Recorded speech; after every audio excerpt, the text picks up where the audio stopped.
রামাদান মোবারক সবাইকে। আসসালামু আলাইকুম। আশা করি সবাই ভালো আছেন। আলহামদুলিল্লাহ আমরাও ভালো আছি। এটা হচ্ছে রমজানের আগের দিন, মানে রোজা রাখার আগের দিন ছিল। তো বাসায় রেডিমেড মশলা ছিল, সেটা দিয়ে ক্যাপসিকাম আর হচ্ছে সসেস আর ডিম দিয়ে খুবই সিম্পলভাবে একটা ফ্রাইড রাইস রান্না করা হয়েছিল, কিন্তু অনেক বেশি মজার ছিল।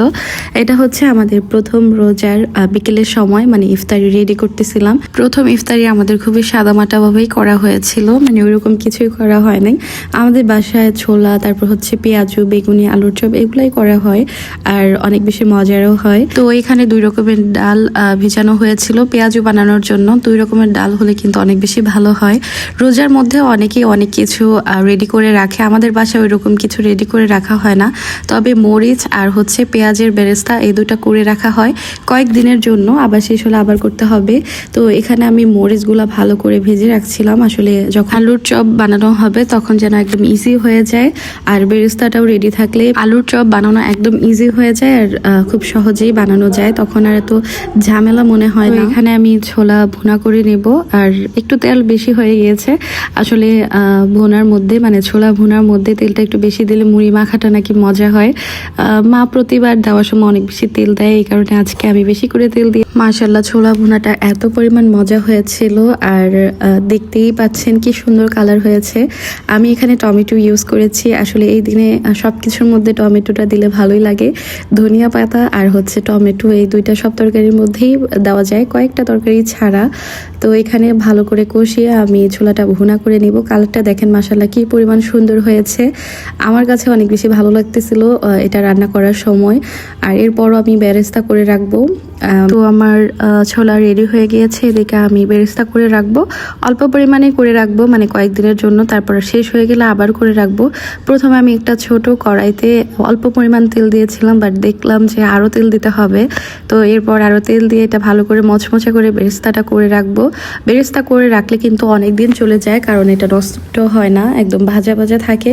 তখন ফ্রিজেও রাখতে হয় না, নর্মাল টেম্পারেচারে রাখলে অনেক দিন পর্যন্ত একদম ফ্রেশ থাকে, ভালো থাকে। আর এটা তো রেগুলার ইউজ করা হবে, তো 1 সপ্তাহের মতো যাবে, এর বেশি আর যাবে না। আমাদের বাসার ইফতারি অনেক বেশি মজার হয়, আর সবাই অনেক বেশি পছন্দ করে খায়, বাট আস্তে আস্তে ওইরকম বেশি খাওয়া যায় না, মানে 1টা 2টা এরপর আর বেশি খাওয়া হয় না।